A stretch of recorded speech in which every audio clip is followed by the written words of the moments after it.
Eu queria ler com você em Salmos 1. São apenas 6 versículos. Primeiro salmo que diz o seguinte: Bem-aventurado é aquele que não anda no conselho dos ímpios, não se detém no caminho dos pecadores, nem se assenta na roda dos escarnecedores. Pelo contrário, o seu prazer está na lei do Senhor, e na sua lei medita de dia e de noite. Ele é como árvore, diga árvore. Árvore plantada junto a uma corrente de águas, que no devido tempo dá o seu fruto, e cuja folhagem não murcha, e tudo o que ele faz será bem-sucedido. Os ímpios não são assim, são, porém, como a palha que o vento dispersa. Por isso os ímpios não prevalecerão no juízo, nem os pecadores na congregação dos justos. Pois o Senhor conhece o caminho do justo, mas o caminho dos ímpios perecerá. Amém? Vamos orar. Deus, eu quero te agradecer por esse momento especial, Pai, que o Senhor fale ao meu coração, fale através da minha vida, Pai, nessa noite, que nós possamos ser ministrados pela Tua palavra, Pai Santo, que haja um mover sobrenatural neste lugar, em nome de Jesus. Amém e amém. Bom, livro de Salmos é um livro grande, é um livro que às vezes ele pode ser muito complexo em alguns dos seus salmos, em algumas coisas. E é interessante pensar que, ao contrário do que talvez muitas pessoas pensam, o livro de Salmos não foi todo escrito por Davi. O livro de Salmos ele teve alguns escritores, algumas pessoas que escreveram o livro de Salmos, alguns salmos. Esse salmo, esse primeiro salmo, na verdade, eu fui até pesquisar sobre isso, não tem nenhum registro de quem especificamente escreveu este primeiro salmo, né? Alguns dizem que foi o profeta Esdras, né? O Esdras, um personagem do Antigo Testamento, logo após a volta do povo de Israel do exílio, mas, enfim, não existe nenhuma algo concreto para se falar quem foi que escreveu o primeiro capítulo de Salmos. Né? Você tem Asaf, que foi um escritor, escreveu alguns salmos, Salomão, que escreveu alguns salmos, teve até Moisés, né, que escreveu salmo também. Ou seja, é um salmo que nós não sabemos quem exatamente escreveu esse salmo, mas algo me chama a atenção. A pessoa que escreveu sobre isso, ele tinha algo importante para nos falar. E uma das coisas que eu vejo logo que eu leio esse salmo é o seguinte: ele traz duas situações diferentes. Ele traz duas sentenças diferentes. Ele traz uma sentença para o justo e uma sentença para o ímpio. É engraçado a gente pensar que, às vezes, a gente imagina Salmos como um livro poético, um livro que fala sobre o Senhor, que é o nosso pastor, fala sobre tantas coisas bonitas, mas Salmos é um livro também de juízo. Os Salmos, eles traziam muitas verdades e muitas exortações ao povo.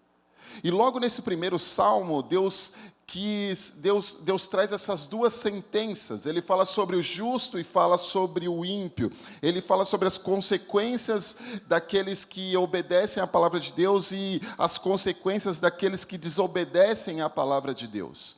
O interessante é pensar que Deus ele sempre quis mostrar para o povo, e ele nos mostra a todo instante os dois lados da moeda. Então Deus ele mostra quais são os benefícios de obedecer, quais são os benefícios e os malefícios, na verdade, de desobedecer a palavra de Deus. E a primeira lição que eu tiro desse texto e que eu quero transmitir para vocês é o seguinte: obedecer a Deus, independente de qualquer coisa, sempre será a melhor escolha. Sempre. Sempre. Uma coisa que eu aprendi desde pequeno é o seguinte: duas pessoas que você não pode desobedecer na tua vida: Deus e a tua mãe. Já tentou ir contra aquilo que tua mãe fala? Sempre vai dar errado. Sempre vai dar errado. né? Quando seus pais falam, sempre vai dar errado.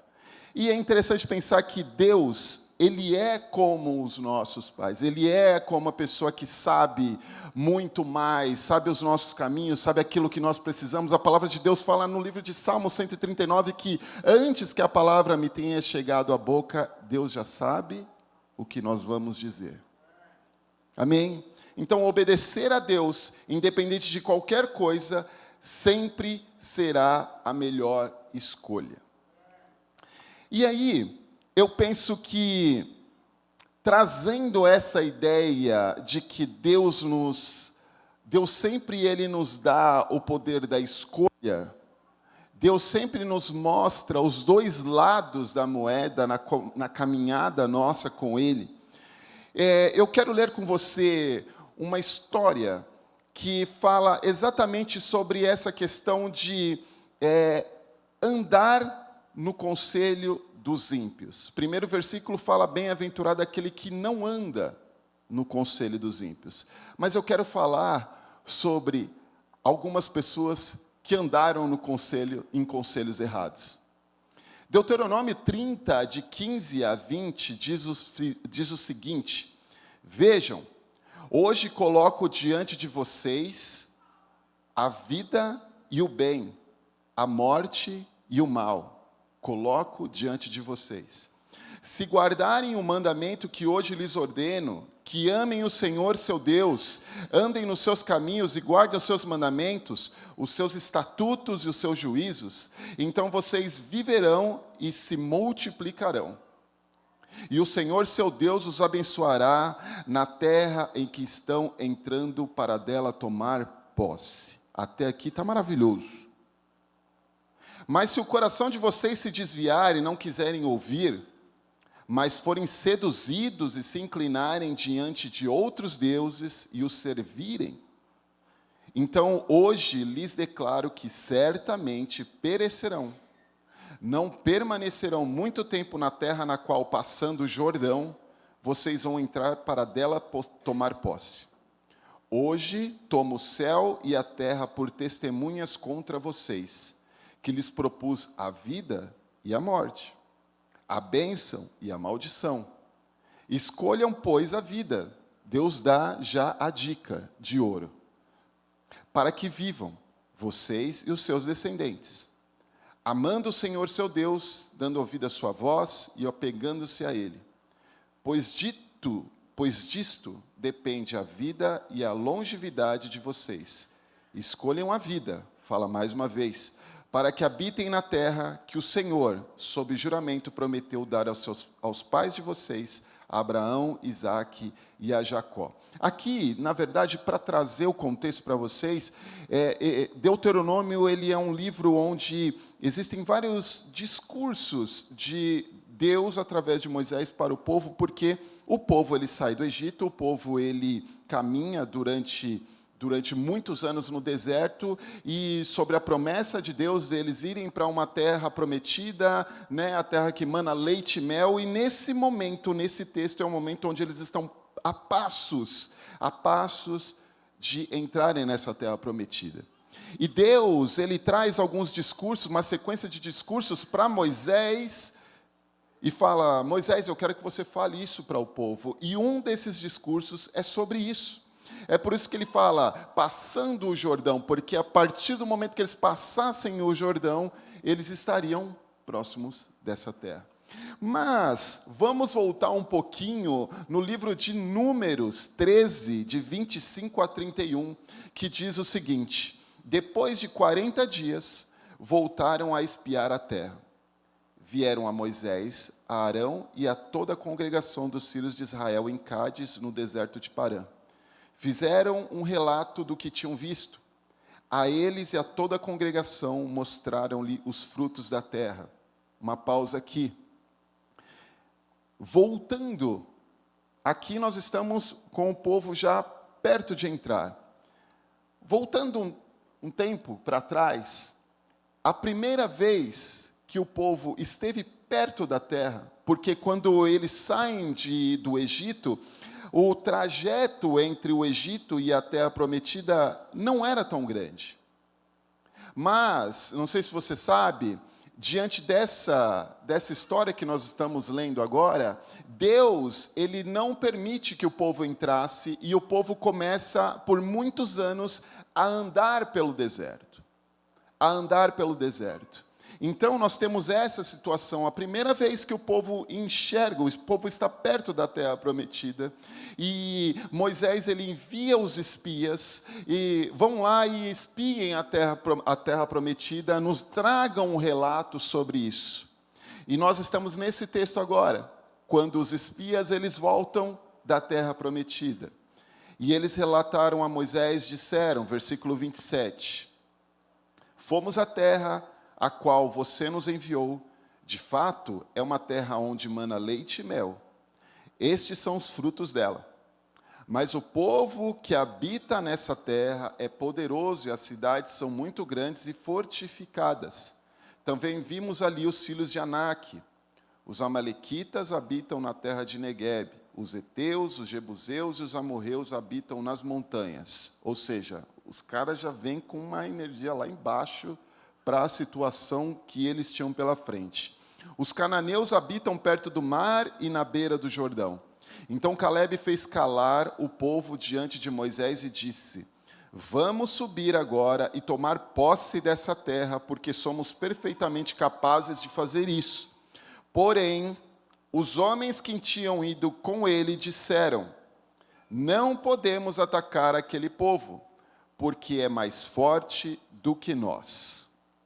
Ou seja, eles voltam, trazem o relato, e apenas Josué e Calebe, no caso aqui fala Calebe, mas Josué também com eles, são os únicos desses 12, foram 12, então desses 12, 2 homens, eles chegam empolgados para conquistar a terra, enquanto o restante, a maioria, eles falam, não temos condições de fazer isso. E eles começam a reclamar.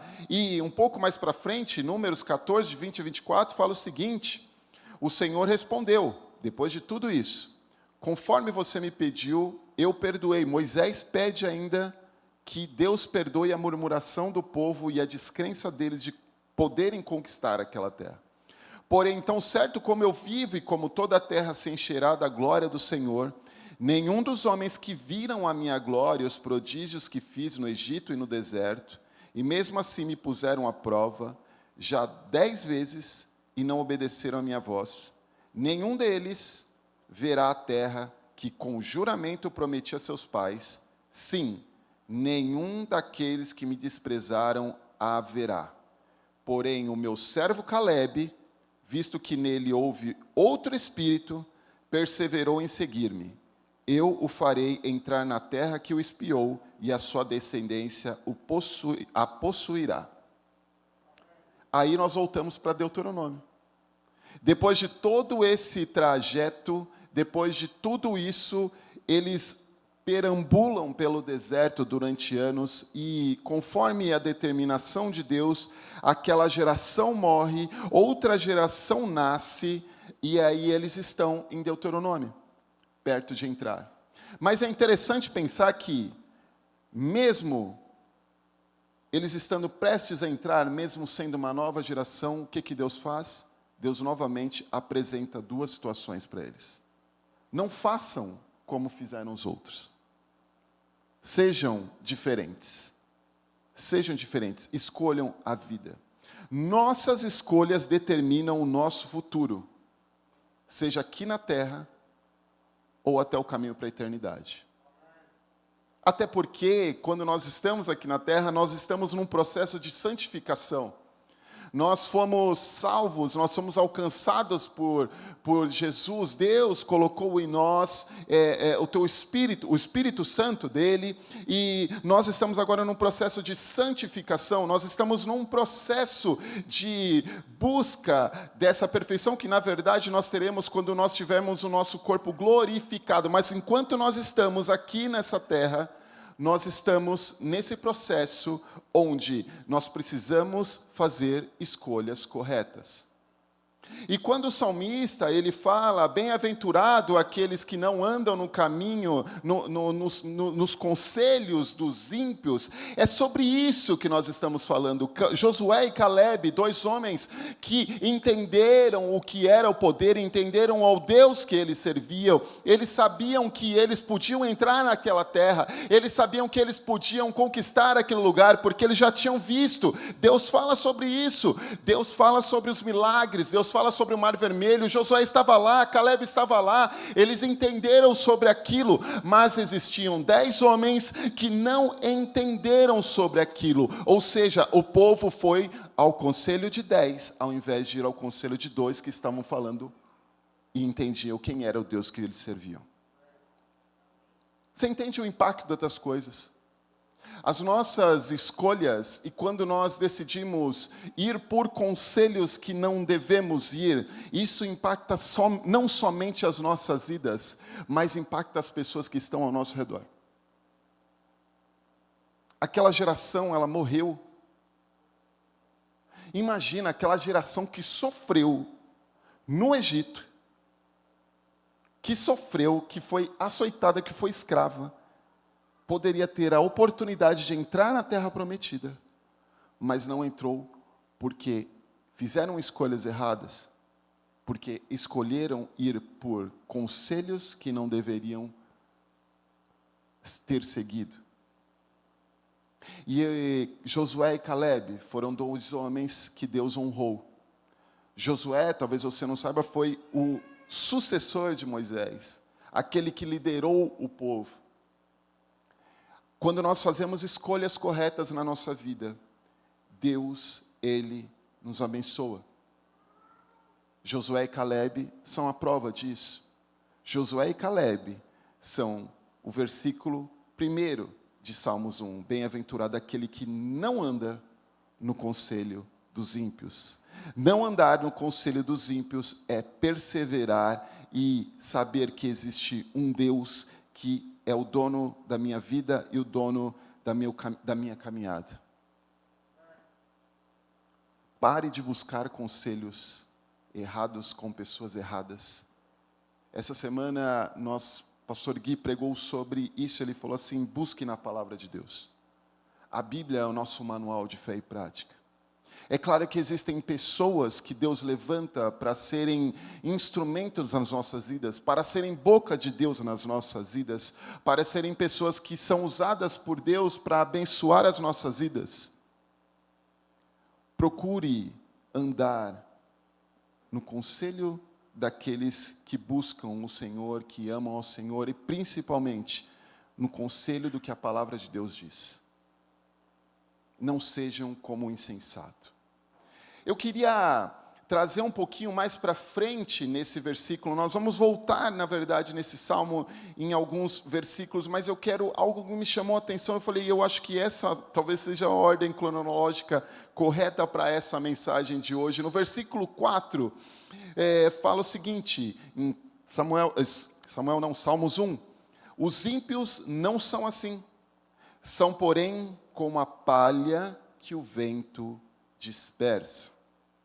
Eu estava pesquisando sobre casas que são feitas de palha. E aí eu falei, será que isso é resistente mesmo? Eu quero pesquisar sobre isso. E falam que hoje você pensa, né? Falando assim, é sustentável, é tudo mais. E existem as casas de palha, acho que, enfim, talvez no interior, talvez no sertão, talvez em outros lugares tenham as casas de palha. E aí eu falei, nossa, mas isso aí, será que dá certo morar numa casa de palha? Será que dá certo? Será que eu vou confiar nisso? Mas a questão não é nem sobre a palha em si ou a casa de palha, mas o que me chama a atenção é a palha, de uma forma geral, quando você olha, ela é algo frágil. Ela é algo frágil. Se você pega uma porção de palha e você pega um vento ou um ventilador, alguma coisa, ela dispersa. E aqui, quando o salmista fala sobre isso, ele fala sobre a palha que é levada tão facilmente pelo vento. Significa que ventos errados de doutrinas, ventos errados de conselhos, ao invés de nos juntar, nos dispersam. E fazendo um paralelo sobre vento, a Bíblia fala e cita, fala muito sobre vento, mas fala de um vento diferente. Precisamos estar sensíveis ao vento do Espírito Santo que quer soprar dentro de nós. Não o vento que nos afasta desse mover sobrenatural do Espírito. O grande problema nas nossas vidas é que nós queremos buscar em tantos lugares, nós queremos ouvir em tantas coisas, nós queremos fazer buscar em tantos lugares, enfim, onde na verdade nós deveríamos entender que aquilo que foi plantado dentro de nós é que precisa crescer dentro de nós. O vento que espalha a palha é o vento que, na verdade, ele passa e o objetivo dele é somente espalhar isso. E muitas vezes, quando isso nos espalha, nós começamos a ficar perdidos. Um pouco vai para lá, um pouco vai para cá. E a gente começa a perder o sentido das coisas. Agora, Deus, Ele quer trazer algo sobrenatural através do vento que não espalha, mas que ajunta. Um vento que traz algo diferente. E esse é o vento do Espírito Santo. Esse é o vento do Espírito Santo. É aquele que nos fortalece ao invés de nos espalhar. E eu acredito que Deus tem algo poderoso para essa igreja neste lugar. Deus tem algo sobrenatural neste lugar, e eu creio que o Espírito Santo de Deus sopra sobre este lugar. A Igreja Amor e Movimento é uma igreja onde foi plantada, onde está agora, para que ela seja a boca de Deus e para que as pessoas elas possam querer estar neste lugar, porque elas começam a pensar qual é o mover sobrenatural que está acontecendo aqui naquela igreja toda segunda-feira. O que está acontecendo ali, o que está acontecendo, como aqueles discípulos que estavam em Atos capítulo 2, e eles estavam na casa e de repente o Espírito Santo pela primeira vez os visitou e as pessoas ficavam falando assim, o que está acontecendo ali? E as pessoas falavam que na verdade eles estavam bêbados aquela manhã, mas aquele horário da manhã, mas na verdade o que eles estavam cheios do Espírito Santo, e isso impactava outras pessoas. É isso que a Igreja Amor e Movimento em Alphaville quer fazer e precisa fazer. Não ser levadas por outras doutrinas, não ser levada por vãs convicções, mas ser guiada pelo vento do Espírito Santo.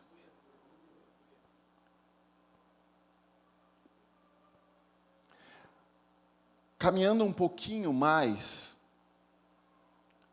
nesse salmo, entra no versículo 3, e é algo que é maravilhoso.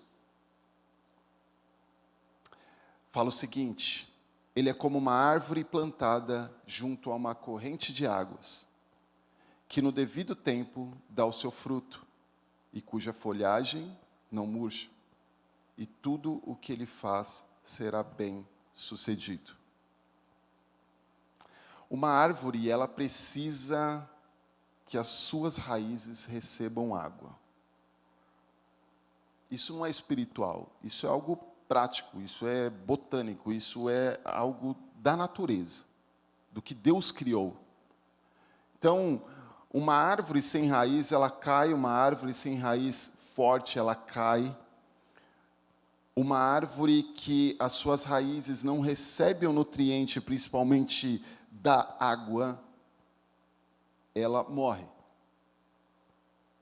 Quando o salmista faz essa comparação do justo, aquele que está à beira do rio, ele quer dizer o seguinte: não existe a menor possibilidade de nós estarmos longe da água da vida.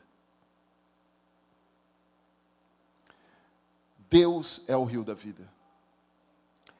Deus é aquele que sustenta as raízes. Deus é aquele que segura e sustenta. O rio, ele alimenta. Quando o salmista ele fala sobre essa árvore que está à beira do rio, eu imagino que assim, talvez mais em nascentes de rios, em nascentes, ou mais no interior, você vê, às vezes, aqueles rios onde você tem as árvores nas bordas, nas margens, né? Aqui em São Paulo a gente não tem isso, até porque não tem nem como, né? Perto dos rios que a gente tem aqui, mas se a gente for pensar nesse rio, eu fico imaginando as árvores nos lados, e isso me chama atenção, e isso é poderoso, porque o rio, ele faz com que a árvore permaneça viva. E a raiz, ela, a cada dia mais, se fortifica. Permaneçam no rio que é o Senhor. Permaneçam no rio que é o Senhor. Busquem a Ele é o rio, Ele é a água viva. Ele é a água viva. Jesus, quando Ele está ali no diálogo com a mulher samaritana, Ele fala, se você entendesse, se você tivesse consciência de quem você está falando, você não me pediria a água normal, você me pediria a água da vida. Aquela mulher estava de frente com a água da vida. Permaneçam no rio. Deixe que o rio, ele fortifique, alimente você. Permaneçam no rio. E dentro desse texto, desse versículo, eu encontro algumas coisas também interessantes e alguns pontos muito interessantes, como, por exemplo, ele fala o seguinte, que no devido tempo dá o seu fruto. No devido tempo dá o seu fruto. Eu preguei esses dias atrás, na nossa sede, sobre um Deus articulador. Um Deus que é o maior roteirista da história. Não existe ninguém que seja o maior roteirista que não seja Deus.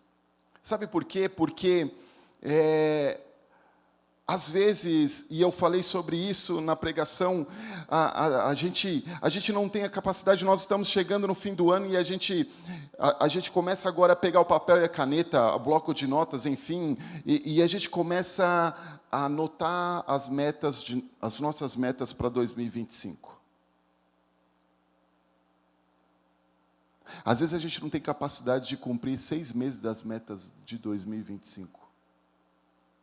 Eu estou errado ou não? A gente começa a pensar e a gente começa a anotar tudo aquilo que a gente quer colocar lá. E aí a gente chega lá para abril e maio, a gente já começa a falar, ixi, acho que isso aqui não vai dar não. E a gente está falando de uma meta de 1 ano. Agora imagina Deus, o grande articulador, o grande roteirista da história. Ele, desde o início, desde a criação, desde quando Ele criou o mundo, Ele escreveu todo o roteiro e tudo isso está se cumprindo e vai se cumprir. Ou seja, um dos atributos de Deus é que Ele é imutável, Ele não muda. Deus, Ele não muda, e eu não sei de você, mas quando eu penso num Deus como esse, que me ama e que me dá o privilégio de ser chamado filho dEle, um Deus imutável, eu penso o seguinte, como que eu posso não confiar num Deus como esse? Porque a pior coisa que a gente tem na nossa vida é, talvez, depositar confiança em pessoas que são mutáveis. Pessoas que são humanas, pessoas que erram, pessoas que falham. É por isso que a Bíblia fala que maldito é o homem que confia no homem. Deus é um Deus imutável, Deus é um Deus articulador, Deus é um Deus que não muda, e Ele é o dono do tempo. Isaías 40, 31 diz o seguinte, mas os que esperam no Senhor renovam as suas forças. Sobem com asas como águias, correm e não se cansam, caminham e não se fadigam. Apocalipse, Abacuque 2:3 fala o seguinte: porque a visão ainda está para se cumprir no tempo determinado. Ele se apressa para o fim e não falhará. Mesmo que pareça demorar, espere, porque certamente virá e não tardará. Salmos 94 diz: de fato, 1000 anos para ti são como o dia de ontem que passou, como as horas da noite. Toda a promessa passa pelo teste do tempo. E aqueles que, como a árvore, estão junto ao ribeiro de águas, junto ao rio, eles entendem que o rio é aquele que nos sustenta, e no tempo certo as coisas vão acontecer. Existe um tempo vindo para essa igreja, existe um tempo vindo para essa congregação. Permaneçam no rio. Permaneçam no rio. Um outro ponto que me chama a atenção nesse versículo: cuja folhagem não murcha. O processo é esse: a semente é plantada, cuidada, a árvore cresce, cria raízes, as folhas aparecem e depois os frutos. Essa é a ordem. E quando o salmista fala sobre as folhas que não murcham, ele traz a ideia de que a nossa vida é como a folha. A folha, se ela não tiver o sustento da água, em um determinado momento, ela vai murchar. Quando a Bíblia fala que no determinado momento, no devido tempo, ele dá o seu fruto, quer dizer que, se a folha não murcha, e mesmo assim não foi o tempo do fruto, a folha permanece. E ela precisa permanecer. E o rio precisa regar a raiz dessa árvore para que essa folha não murche. Samuel, o que você quer dizer com isso? Que, na verdade, nós precisamos permanecer em Deus, independente do que Ele vai fazer, na hora que Ele vai fazer. Nós precisamos permanecer, nós não podemos murchar. Nós não podemos deixar, nós não podemos vacilar. Nós precisamos permanecer no rio, nós precisamos viver, nós precisamos trabalhar para o Senhor, nós precisamos mergulhar no Senhor, nós precisamos ter fome e sede do Senhor a todo tempo, nós não podemos murchar, porque no devido tempo o fruto virá. Mas enquanto ele não vem, nós trabalhamos, e quando ele vier, nós continuamos a trabalhar. A folha anuncia o fruto. A folha representa a nossa vida com Cristo. Nossa fome e sede por Deus, por mais dele. O rio nos sustenta.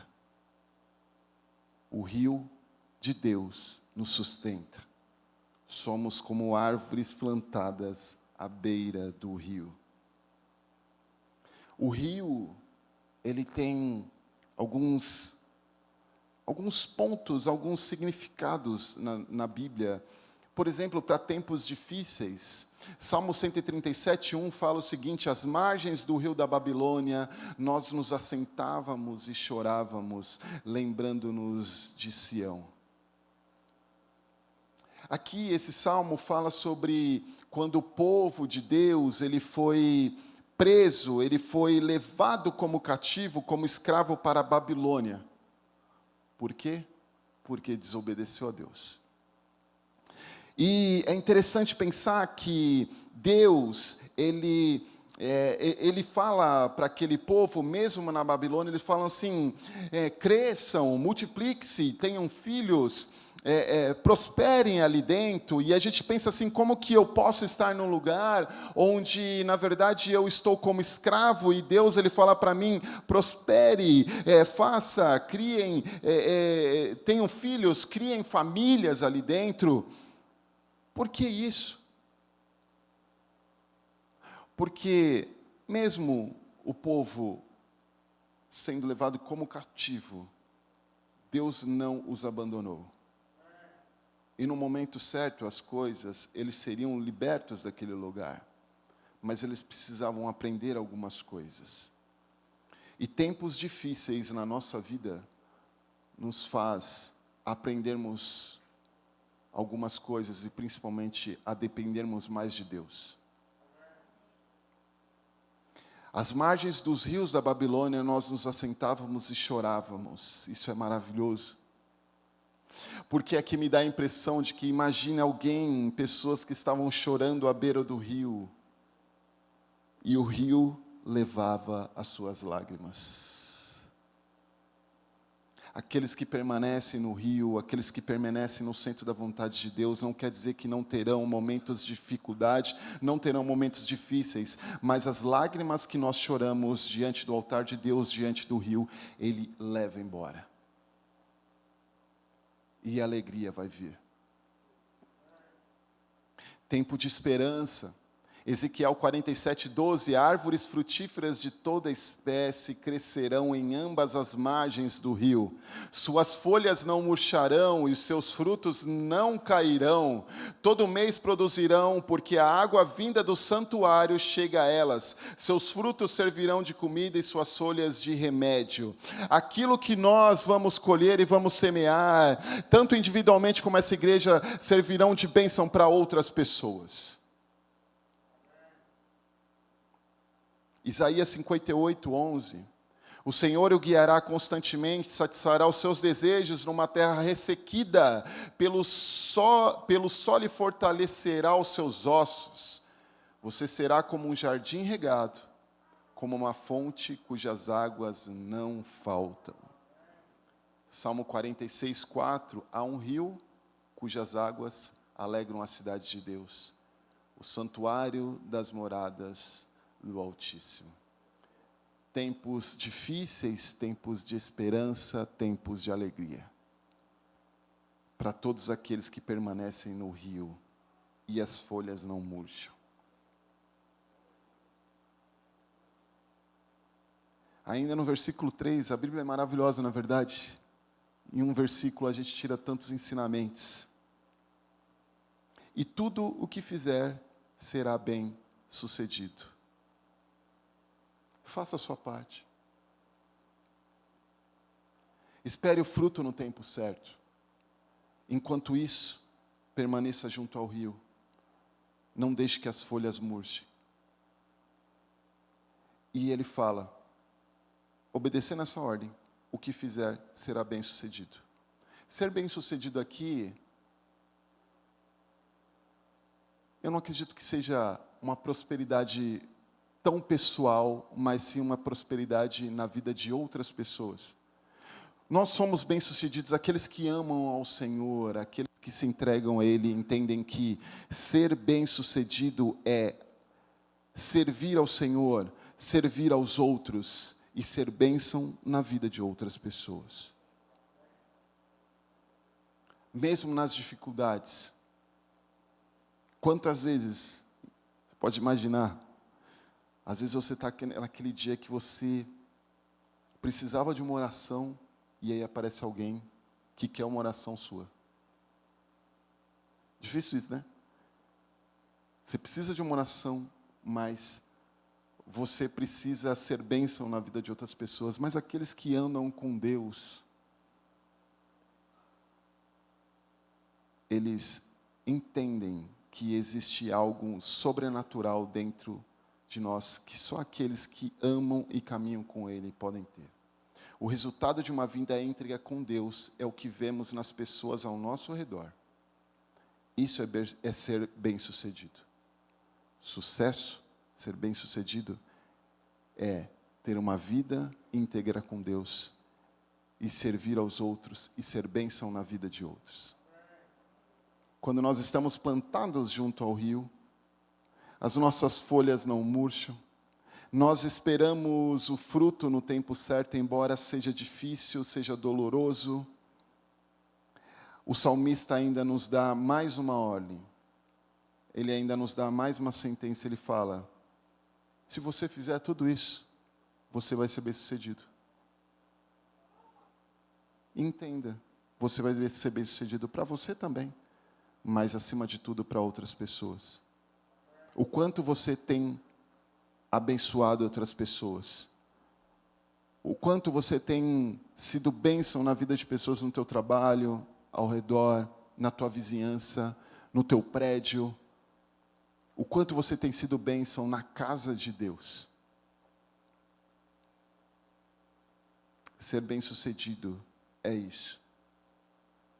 E é a árvore que está junto ao ribeiro de águas. O melhor lugar que a gente pode estar é no rio de Deus. Não existe outro lugar melhor para estar do que estar no rio de Deus. Permanecer no rio. Deixe que Deus, Ele flua dentro de você. Do seu interior, Ele possa fluir algo especial. Sabe, quando nós entendemos que Deus, Ele é a fonte das nossas vidas, a gente entende que, assim como uma árvore que não tem como ela pegar as raízes dela e sair andando por conta própria daquele rio, ela está fixada ali. Quando nós entendemos que sem o Senhor nós não podemos nada e é Ele que nos sustenta, estamos fixados ali. E a gente só vai murchar quando a gente decidir que a gente não quer mais esse rio nas nossas vidas. Mas a minha palavra para você nessa noite é: não deixe que esse rio seque na tua vida. Permaneça plantado à beira desse rio, descanse nele, chore nele. Se for preciso, se derrame diante dele, assim como o Salmo 137 fala, as lágrimas, eu estava à beira do rio e chorava. Aquele povo estava escravizado ali na Babilônia e mesmo assim Deus, Ele traz uma palavra de ânimo. Quando nós estamos à beira do rio, quando nós temos as nossas raízes sendo alimentadas por esse rio, quando nós nos embebedamos desse rio, quando nós tomamos desse rio todos os dias da nossa vida, sabe, as lágrimas que caem dos nossos olhos quando nós estamos em tempos difíceis, elas são lágrimas que são levadas, assim como a palavra de Deus fala, o choro pode durar uma noite, mas a alegria ela vem pela manhã. Não quer dizer que talvez no outro dia os seus problemas eles já sumiram, eles já foram solucionados, mas o rio de Deus, o rio que é Deus nas nossas vidas é aquele que traz a paz, é aquele que traz o conforto, é aquele que sustenta as nossas raízes, e as nossas raízes elas precisam estar fortes para sustentar tudo aquilo que nós somos. O rio de Deus está aqui nessa noite, o rio de Deus está aqui nessa noite. Sabe, eu imagino que, assim como Atos capítulo 2, as pessoas naquela casa, elas...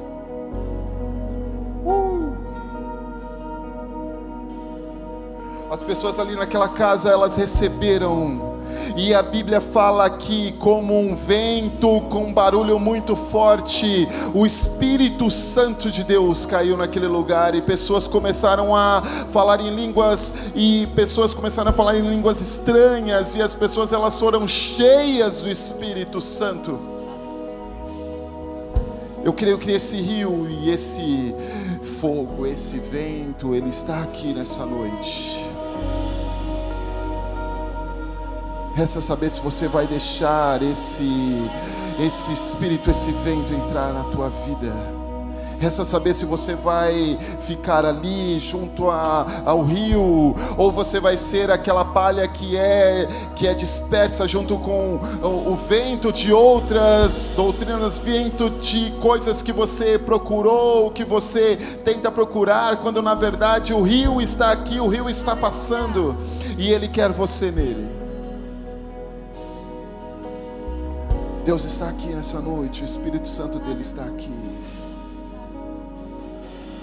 Não permita sair daqui nessa noite sem ser tocado e sem ser impactado e sem ser mergulhado, sem mergulhar nesse rio. Sabe, o pastor Luciano Subirá, ele fala algo interessante. A Bíblia fala que no livro de Romanos, que não devemos matar o Espírito. E eu fiquei pensando sobre isso, eu falei, mas como assim matar o Espírito? Significa não deixar que o Espírito se mova dentro de nós. E ele usou um exemplo muito interessante. Mergulhar no Espírito significa, nós esperamos que Deus ele traga, mas nós não estamos dispostos muitas vezes a ir mais fundo.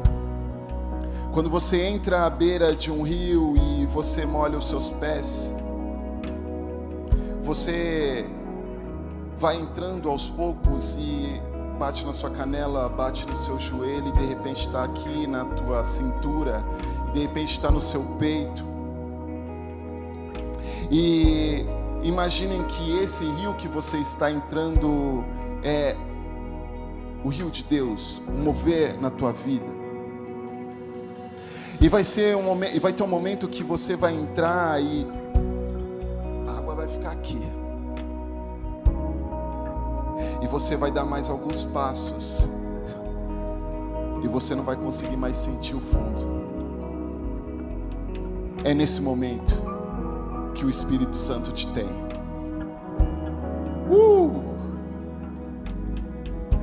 Onde você não tem mais chão, onde você não tem mais domínio sobre você, você simplesmente deixa levar.